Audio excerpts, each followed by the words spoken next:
regular meeting of the Hartford Board of Education to order. Ms. Santiago, could you take the roll?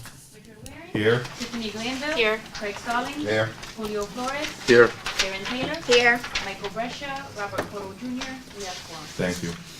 Good evening. As Chairman of the Hartford Board of Education, I hereby call to order the December 20th, 2016 regular meeting. I wish to extend a warm welcome to everyone present and to our television viewers. The board, the superintendent, and I are pleased that you have joined us as we celebrate achievement, review information, and make policy decisions related to the effective operation of the Hartford Public Schools. This is a regular meeting, and all items that will be discussed or voted on this evening have been posted as required by state law. As the Hartford Board of Education, we are here to set goals, listen to reports of the superintendent, approve budgets, contracts, and personnel appointments, and make policy for the district.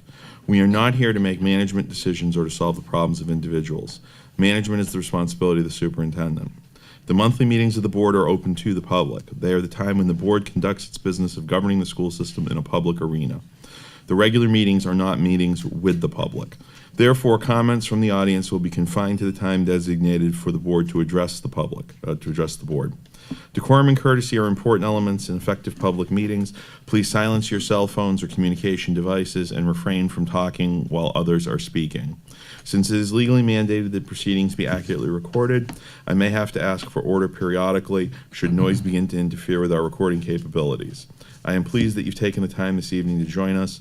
We are very proud of the school system, and we thank you for your interest in the Hartford Public Schools.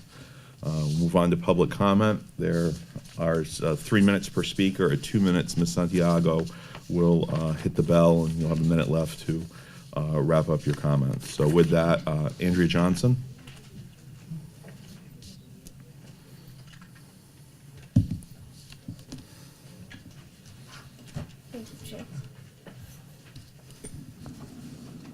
Good evening, board. Good evening, superintendent.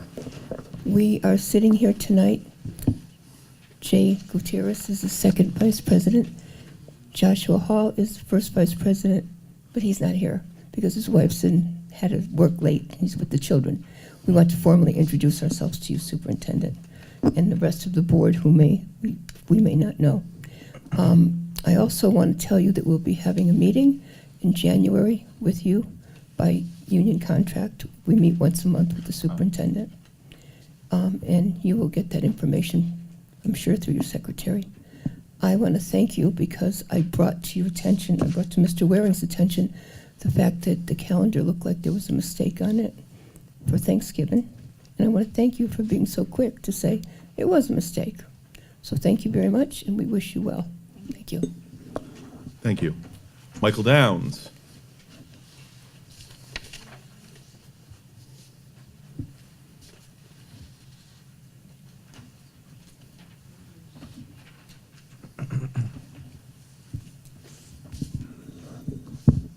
Good evening, board members, Mr. Chairman, Superintendent. My name is Michael Downs, and I'm president of the Hartford Federation of Substitute Teachers, and I live at 74 Rosemont Street in Hartford. I would like to first congratulate the new superintendent. I guess I'm tentative or whatever your status is. Welcome and good luck. I also want to mention that I was thinking about the last 20 years in this system. First, we sold our system to a private company. It didn't work out so well, but we wanted to save money, so evidently they saved some money, and they turned around and gave the system to the state. The state fixed it up and save some money, I guess, that's what they say. And then we got rid of our vocational technical education, we got rid of our family consumer science, got rid of our swimming, got rid of most of our special education teachers, and we gave a lot of increase in pay to the central office. So there should be plenty of money around. The system should be loaded with money. And if my proposal to the council last Monday would take effect, we would be taxing all the people that work in Hartford and live outside the city of Hartford. We would be increasing the property tax of the large corporations in Hartford. There's at least $2 trillion worth of them. So the city shouldn't be broke. And with all of that money coming in, we should have plenty for our workers and for our people here in Hartford. I'd say most of the workers that work in Hartford live in the suburbs, and they should be taxed. It's a privilege to work in Hartford. It's not only a privilege for me to work in Hartford, it's a privilege for me to live in Hartford. So I think that with that, we should look around for some good things we could do with that extra money. Another thing we did was get rid of our middle schools. Save a lot of money, save a lot of money on buildings. So I want to see where the money is. Thank you. Thank you. Tracy Carter.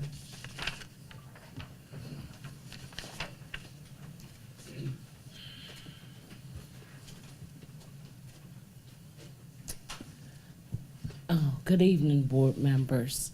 My name is Tracy Carter, and I'm a paraeducator for Local 2221. I'm coming here again because I'm concerned about Hartford Public High School Library. We've been on this mission for years. We still don't have a printer. We have books that's donated from Wish School. The students are now filling out for FAFSA in college. So now the resources and the printer's not working. And I have a picture of the dinosaur computers that we have. And if you notice on them, I want to share this with you so y'all can see closely. Could you pass that down, please? Sure. So I don't know how our children are going to be successful if they don't have the resources or a library that's functional. So what's happening is it's 3 academies. It's law, nursing, and green tech. So they have to take turns utilizing the library. This is unacceptable. That picture was taken in 2015 of September. I've been coming here and still, guess what? The printers are still not working. So we really need to get on board and help our children for the resource for them to be successful. And I'm really expecting y'all to really help and assist us in this matter. Because if it was your children, would you want that for your child? So let's all get on one accord and do the right thing for our children, please. Thank you so much. Thank you. Hyacinth Yenny. No Hyacinth Yenny. Millie Arseniegas.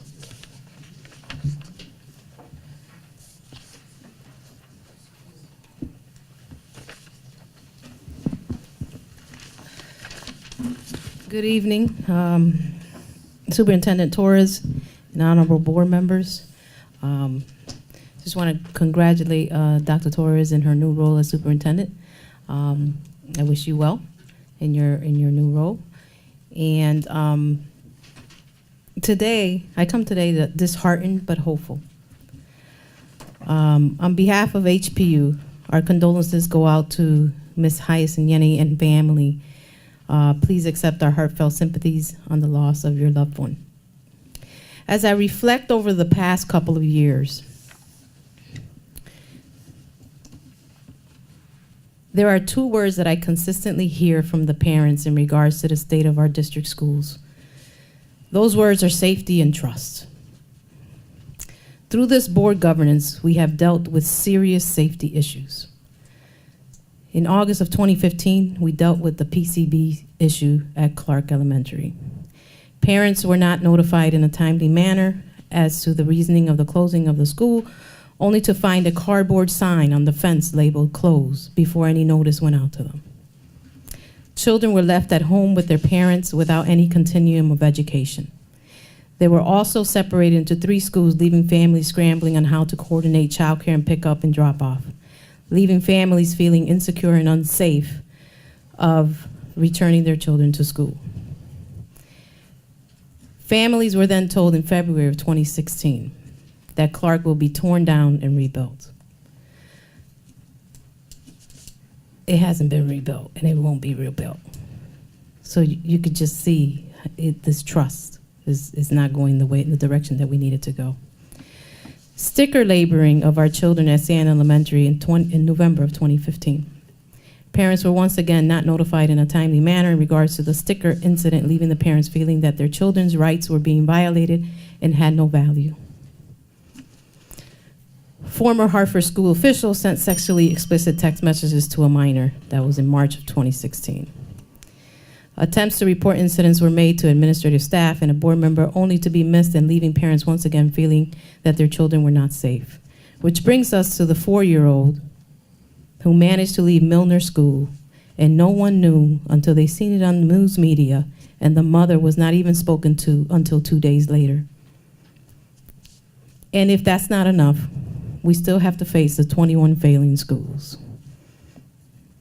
So I leave you with this. Governance is most effective when it embraces the parents and community perspectives. Parent and community participation is a crucial part of good governance by the board. It is only when we work together on clear, collective, shared vision with effective communications, we will find ourselves in equal partnership, working in the best interests of all children towards educational equity. In closing, when you send the district communications director to address the media, as in the case of the Milner incident, please make sure he is trained on cultural competence and how to address parents. For the communications director to ask me in front of parents who were trying to voice their concerns in regards to the safety of their children, who do you work for, then mocking me by stating CBS, is completely disrespectful and unacceptable. How do you rebuild trust when once again trust has been consistently broken? Parents want to work with you collaboratively as equal partners, but parents will not tolerate hired personnel that chooses to humiliate us and make decisions without us when it relates to the safety and learning of their children. I thank you for your time. Thank you, Hyacinth. Oh, Hyacinth, Jesus. I'm sorry, Millie. I had Hyacinth on my mind. Sorry. All right, with that concludes public comment. Reports, report of the chair, one brief item. With Dr. Taylor's resignation, School Choice and Facilities Committee's been open. Ms. Glanville has volunteered to take over that, and she'll become a member of that committee. And Mr. Flores will become the chair of the Parent and Community Engagement Committee, taking Ms. Glanville's chair so she can do School Choice and Facilities. That's what I have. Report of the superintendent. Yes. Good evening, members of the board and community. Before I begin my report, I want to take a moment to communicate three very specific things. One is to express my gratitude, to reaffirm where it is that we're headed, and to clarify my leadership focus during this time of transition. And gratitude to the board and to the city of Hartford and to the community for vesting in me the opportunity to lead the district during this time of transition. As a product of Hartford Public Schools, this brings with a meaning in terms of a personal, at a personal level, and the idea that this work matters at a deep personal level to me, and so the expectation is even higher for me as a leader. I want to also reaffirm where it is that we're headed. You know, the work remains focused and grounded on our strategic operating plan. The next level of work, however, is around the systemic change that must take place, and this notion of building a culture around continuous improvement, that today what we do has to be better tomorrow, and that tomorrow what we do has to be better than we do today. And the way that we can get at that is to establish what I'm calling metrics and short-term metrics, so that we can not only assess how it is that we're doing at all levels of the organization, but that we can be able to communicate with our parents and our community our progress along the way. I'd also like to clarify my leadership focus, and really it's grounded in my values. to remain focused on high-quality teaching and learning, but also to bring a solid work ethic and this notion of perseverance and a relentless pursuit of excellence in everything that we do at all levels of the organization.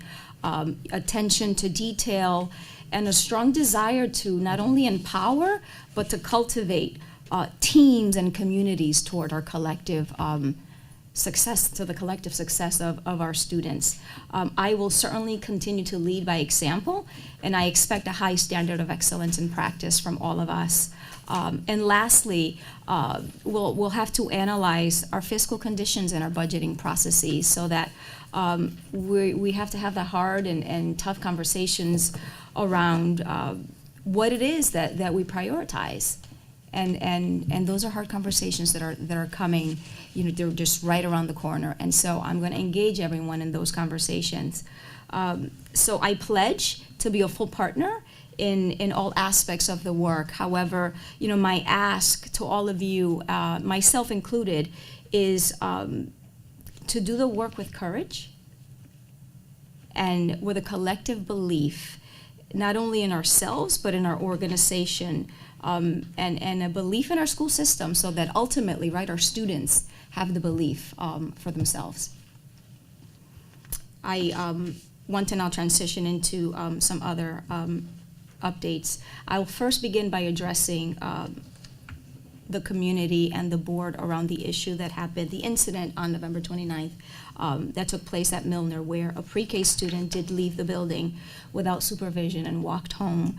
While everyone was enormously grateful that the student was safe and was reunited with her mother shortly after leaving school, as an educator and as a parent of a school-age child myself, I was deeply disturbed and find it completely unacceptable. And so, as Hartford Public Schools did apologize to the parent and to the school community for this unfortunate incident, in my role as acting superintendent, I would like to extend our sincere apology again to the family in this forum. The seriousness of the incident called for a coordinated investigation with state authorities. While under the law, we cannot discuss the details of the investigation, we have not and will not let the investigatory process stop us from taking immediate actions to improve our dismissal safeguards. First, we have ensured that all staff members are aware of their duty and that they understand the urgency in following dismissal and safety protocols. Further, when parents and stakeholders at Milner made it clear that they did not receive timely communication, Milner School and Central Office leadership held meetings with parents to discuss the concerns. And in addition, the district dismissal guidelines have been updated and distributed in accordance with Hartford Board of Education policy.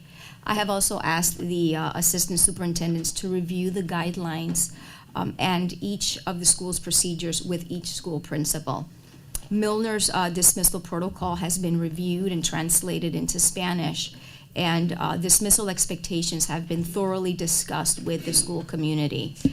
We also have gathered input from parents and have taken note of their suggested action steps. And we have agreed to keep working together as a community to make sure that we have reviewed, listened, and implemented any necessary modifications as soon as possible so that we can prevent this unfortunate incident from happening again. I'll also highlight another incident. 9 days ago, there was a fire on Ward Street, which displaced 10 students and their families that attend 6 of our schools. These families were briefly sheltered at McDonough School to keep them away from the cold and to provide services immediately. We were fortunate that no major injuries were reported, but I would like to acknowledge the work done by not only our school-based staff, but our district support staff, and for their leadership in ensuring that there was a quick response to the community's needs and for helping our families to get back to their daily routines. I'd like to update on teaching and learning. The Office of Academics continues its work around providing the equitable access to high-quality teaching and learning and high-quality curriculum and instruction. Our major accomplishments and focus areas remain each high school is implementing a consistent 9th grade Algebra 1 curriculum and receiving ongoing professional learning and support. The curriculum includes an intervention lab for students who are experiencing difficulty mastering the algebra content. The Department of Mathematics will be building out a consistent 10th grade geometry curriculum for the implementation of next year to follow the work with the Algebra 1 work. Our K-2 literacy curriculum work has been piloted in 6 of our schools was piloted in 6 of our schools in 2015. However, it now has been expanded to pre-K 6. The curriculum is currently in use in 25 of our schools, and it includes a cohort model, partnering schools in a robust professional learning model. And our standard literacy curriculum is also being piloted in 6th and in 9th grade and will be fully implemented by the year 2017-2018. I have also an update around our New Visions program, which serves students that have been expelled from school. As you know, we have made major reductions in the number of expulsions in our district, and that remains a focus of our equity indicators. But due to safety concerns, some of our students that are expelled by law, they have to finish out their expulsion before they can return to their schools. And so our goal with the New Visions is to engage our students back into the education so that we don't lose them throughout the expulsion process. And so to offer some background around my report, prior to the 16-17 school year, the New Visions program was designed as a part-time alternative education setting for Hartford students that were expelled. And the program provided students with 75 minutes of instruction daily in math and English. And the program was in alignment with state requirements for regular education students. However, on August of this year, we received a report from the State Department of Education as to a state complaint that was filed on behalf of students with special needs. And there were 3 major findings in the report. That planning and placement team meetings were not convened properly before placement at New Visions. Also that not all required services were being provided to the students with special needs, and progress monitoring and reporting with families was also inconsistent.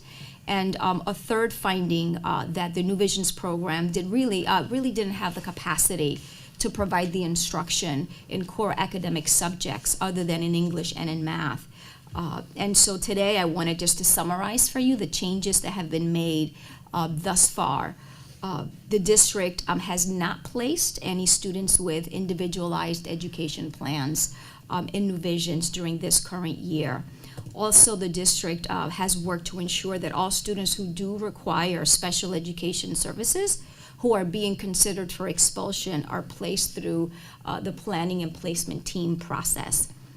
Although New Visions program is not servicing students who do require special education services, teachers do have access to our Power School system, which is our student information system, and they take attendance, they post the grades, and they have the ability to generate academic and behavioral reports to share with families. We also have increased the student day to 6.5 hours, and this is in line with the new legislation require educational settings for expelled students, which will take effect on July of 2017. Each student is also going to be required to do community service and an internship in coordination with the guidance counselor. And we also have added a full-time veteran administrator who just yesterday shared with me his vision for alternative education in Hartford, which involves building a robust and more comprehensive program to our students. As a district, we remain committed to providing all of our students access to programs that will facilitate a successful education. And so our future goal is to develop a successful expulsion program that is equipped to serve students with a variety of needs. And so as I and we continue to work in collaboration with the State Department of Education to obtain approval to serve the special education expelled students, next year we also have to identify a more appropriate facility so that we can relocate to. So that's the next level of work. Two more quick items.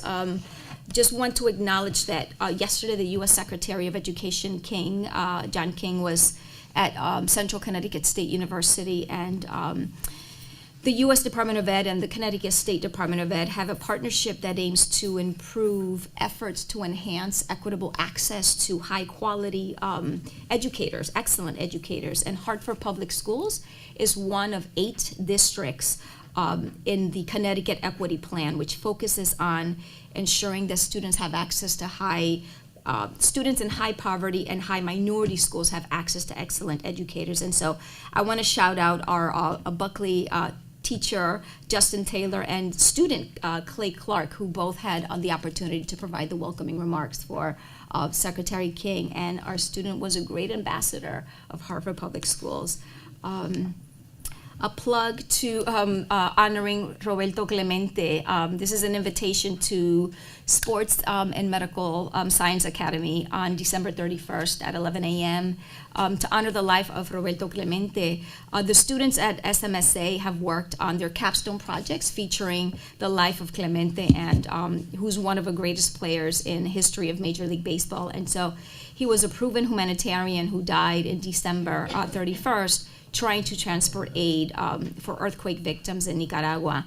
And SMSA will hold the event in honor of Clemente's life. And so I want to thank SMSA teacher Alex Mercado for leading the event with our community partners, and our SMSA student body for being creative and showing commitment in community affairs. Lastly, a reminder that we are going to be closed during the winter break. And this is starting December 26th, and we'll reconvene again on January 3rd. I want to wish everyone a wonderful holiday break. The new year brings us an opportunity to re-energize. We certainly are going to be faced with challenges as well, and so let us reconvene rested, ready, and energized to continue to do the hard work in service of equity and excellence for all of our students. Thank you also to Classical Magnet for hosting us tonight, and to Principal Gordon for her leadership. Thank you for listening. That concludes my report. Thank you, Dr. Torres Rodriguez. Ms. Yanni, you wanted to be heard. You'd signed up, but you weren't here when we called you, so why don't you come up? Good evening, everyone. I'm Hyacinth Yanni, and I'm here because I like to just thank the school board and the school staff in general for their support that they have shown me, their support and their love they have showed me during the past month, the passing of my son, a brilliant young man that was brought up in Hartford Public School. And it's really hard because, well, let's not get there. The plan is that I need to, keep his legacy going. He was a brilliant scientist. And I want to keep his memory going. And the memory is going to be, I want to do scholarship at classical because he went to classical at the middle school and he was brilliant there. And Sports Science Academy, which he graduated top of his class. And so those two schools I will be doing scholarship for with a kid that really wants to get into science. And that leads me into how important it is for us to make sure our science curriculum is good and ready for our children. Our people, our young people in this city are smart. They just need to be given the opportunity to show that they can do the best they can. And that's what will lead me into you, Assistant Superintendent. You have been a Hartford person, grew up into the school system, and you're sitting here today. So to say that anything is possible if we believe, if all our staff believe that our children can achieve, because somebody believed in my son, that he was smart enough to go further than he just what he would actually gotten from just regular school. My daughter is the same thing. She's doing her her thing that she can someday become a superintendent to if she ever wants to. So, you know, with my first daughter is a doctor, a medical doctor. So, you know, the sky is the limit. I mean, there's so many things. And that's why at times it really bothers me when I see some of the things that's happening into our school system, that some of our kids are almost like throwaway kids. We cannot allow that to happen. Every one of them have some sort of talent, and we need to tap into those talent. We need to make sure the opportunity is there. We can't just bungle them in one, because no two child learn alike. They're all different, and we need to identify those kids as they want to be something of the sort. They need to be empowered by our teachers. Our parents need to be empowered. And as I always said, learning starts at home. We have to emphasize that learning is start at home. You get our young people ready to go to school to learn. Our teachers are great teachers.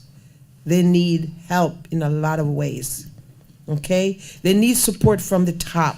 We cannot put things under the cover and pretend everything is perfect. We have to make sure we address the issue when they come up. And we know there's a lot of issues, but we cannot just hide away and think everything is okay, because we're losing our kids, and we can't afford to do that. So I'm here to say, congratulations, this is a lot of things for you to learn, and I'm hoping you learn it well to move to the next level in your life. Okay? So have a happy holiday, and hope you all have a healthy new year. Thanks. Thanks, Heidi.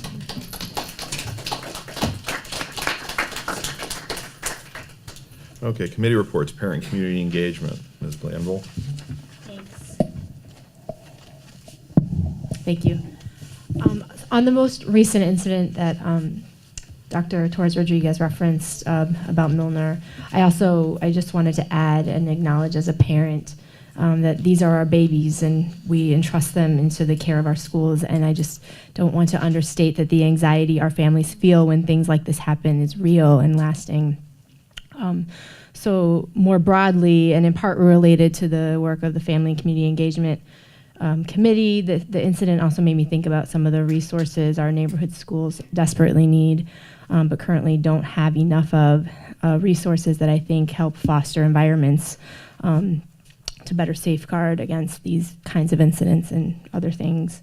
So, I mean, just some of my thoughts that I would share are someone attending the building's main entry point at all times, more volunteers and volunteer training to help support classrooms and teachers, more bus monitors, more behavior techs. I'm sure I could enumerate more things on this list, but the last thing brings me to the Family and Community Engagement Report, which was, our committee meeting was last Tuesday, December 13th, and the committee actually took up the issue of behavior techs as it relates to the budget. So the behavioral tech function is integral to school climate and family engagement. And as such, the committee discussed the possibility of centralizing the budgeting and staffing of this function in order to better support high-needs schools. We noted that behavioral support is critical for teaching and learning to take place, that inadequate staffing and support in this area leads, among many consequences, to more frequent calling of parents to come pick up their children, and precipitates a need for staff who are performing other critical functions to help fill gaps. Because we have student-based budgeting, but no weight to reflect behavior or even poverty, the committee deliberated that behavior support is not, and concluded that behavior support is not currently reflected in the weights, so as to ensure that schools are allocated equitable resources to address this need. And so we are recommending to this board and that they and the Finance Committee consider budgeting and staffing for behavior techs outside of student-based budgeting as something we'd like to have be considered. That was sort of one of the main topics covered in the Family and Community Engagement Committee of last week. We also reviewed the parent organizations and parent and community involvement policy as companions to the school governance council's policy, which we had previously reviewed, all to look at together and recommend some changes to those that the policy committee will ultimately take up.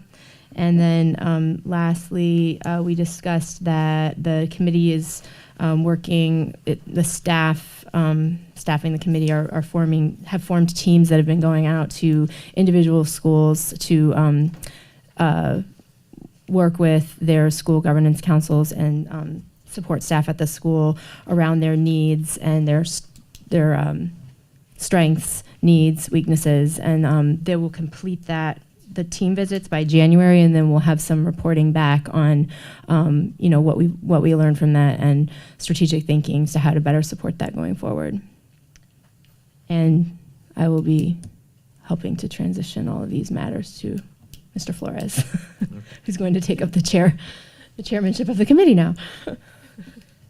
Great. Is that everything? Yes. Great, thanks. All right, business agenda, items in order of importance. Item 6A1, first reading, proposed school calendar for 2017-18.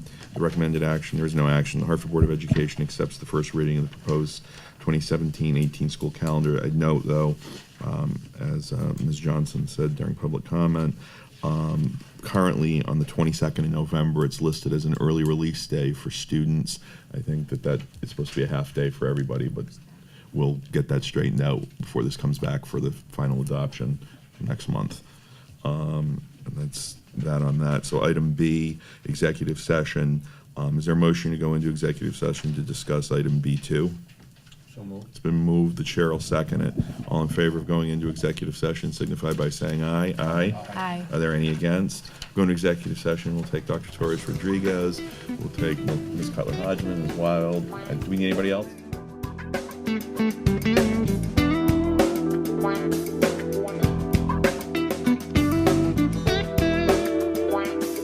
At Hartford Public Schools, we care about one thing above all, the future of our kids. That's why we're dedicated to providing all students with the knowledge and skills needed in the new global culture. Hartford Public Schools is thriving. More student success stories, more world-class facilities, more university and corporate partnerships, more amazing talent coming and staying in Hartford. This is how education is supposed to work. Welcome to Hartford Public Schools, where the future is present.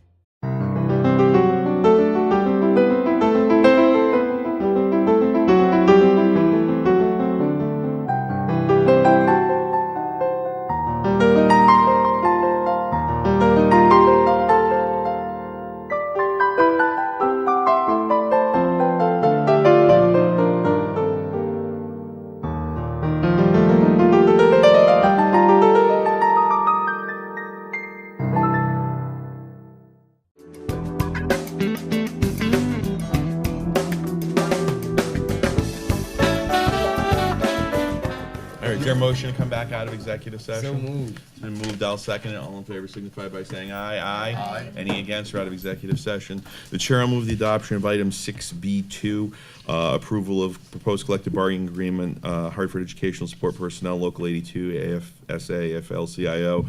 The recommended action is that the Hartford Board of Education approves the proposed collective bargaining agreement with said union. I've moved it. Is there a second to my motion? Second. So moved and second. Is there debate? Hearing none, the chair calls it. All in favor signify by saying aye. Aye. Any against? Motion carries. Chair moves to adjourn. So moved. Second. It's been moved and seconded. All in favor? Aye. Against? Adjourned. Happy holidays, everybody. See you next year.